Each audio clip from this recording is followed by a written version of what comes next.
Tired of manually copying your profit and loss data into spreadsheets?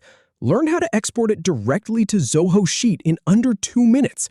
I'll show you exactly where to click in Zoho Books to set up the report and export it to Zoho Sheet. Let's start. Start by opening Zoho Books in your browser. Then head over to the Reports section from the left sidebar. Now, click on Favorites to access your most used reports. Then, select Business Overview from the list. Next, click on Profit and Loss to open that report. Select the design date range for your report.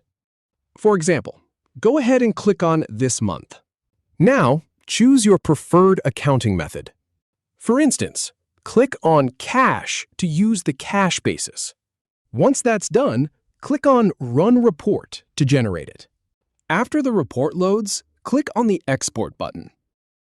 Then, choose Export to Zoho Sheet from the options. Finally, click Export again to send it to Zoho Sheet.